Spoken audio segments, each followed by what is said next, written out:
Other Victor Pross speaking to you, anarchist artist, and we are going to continue with the Molyneux talks. In this case, ditching family and friends over political labels?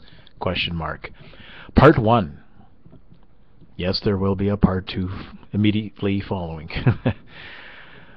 Well, libertarians and anarchists will go on and on about the value of voluntary trade and free markets as far as goods and services are concerned, and that's important, don't get me wrong, but too many free market enthusiasts fail to grasp the issue of voluntary trade when it comes to personal relationships, most especially when it comes to their family of origin.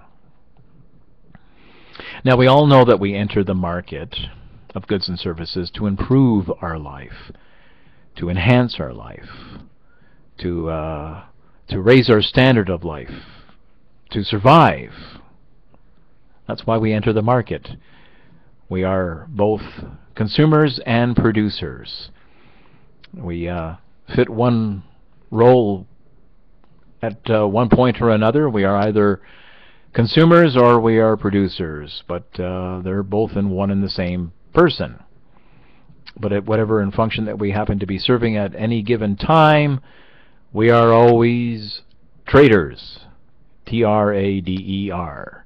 The fundamental standard for all relationships in the free market is the trader principle. Now, that's not only true in the free market of exchanges of goods and services, it's also true when it comes to personal relationships. The fundamental standard for all relationships, not just in the free market of trades of goods and services, but it's true also when it comes to the people we call our friends, and of course applies to the person that we would marry. It is a exchange of values. The trader principle does apply. Now, this principle holds that we should interact with people on the basis of the values we can trade with them, and in the case of personal relationships, values of all sorts, including common interest in art, sports, music, etc. And when it comes to these personal relationships, the currency in this case is spiritual.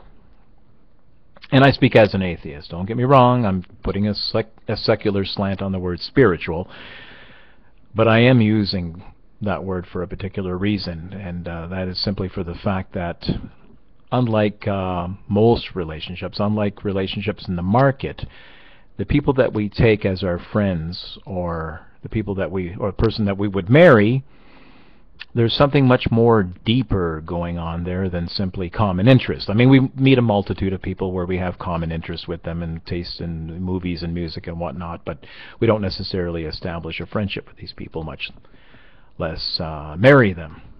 So there's something much more going on there, but the fact of the matter is that it is for the purpose that we enter these relationships to enhance our life, in the same sense of we go to the market is also to enhance our life, but this sort of enhancement is of a different sort. It's of a spiritual sort. Once again, to emphasize the secularness of my approach in using that word. We are attracted to those that we take as friends or lovers based upon not just mere common interests, but first and foremost for the fundamental value of their persons as ethical beings. Now, trade in the broad sense is the only proper basis for any relationship, including relationships with, wait for it, members of our families. Now, many people are indoctrinated with the idea that we must automatically love family members simply because they are family. Now, it's kind of a case of a dog chasing its own tail tautology, like, why should we love this family member? Because he's family. They're still family, you know. Blood is thicker than water. But that is your mother. That's your brother. That's your other. You know, it's empty bromides. It doesn't mean anything. This is an entirely anti-value, anti-choice, anti-happiness, in a lot of cases anti-life proposal that could ever possibly be conceived. This view, this biological cult premise, let's call it that, is not compatible with the Trader principle at all, since we may not even gain any positive values from certain family members, and hence we cannot love them or even like them. Now, there is a distinction between the family that we are born into and have no choice about, and such as parents, siblings, relatives, and the family we can choose for ourselves, such as a spouse, an obvious example. And since the former relationships are unchosen, it would be a rare coincidence if we could truly love each member of our family for who they are. It does happen, and God bless the people where they experience such a thing. That's wonderful. I'm happy for you. You won the cosmic crapshoot. But the likelihood of being born surrounded entirely by people with whom we share core values is not very high, but it is there. Now, affection for our family members would be a genuine reflection of shared values only if we could imagine feeling this affection even if they weren't family. After all, we fully recognize the fact that even chosen relationships, love relationships, friendships, can't withstand every manner of obstacle placed in its path, such as a major ethical breach. These relationships, even chosen ones, are not indestructible. They can be damaged, undermined, or even ruined. So that being the case, that also applies to unchosen relationships. You would think most especially it can apply to that.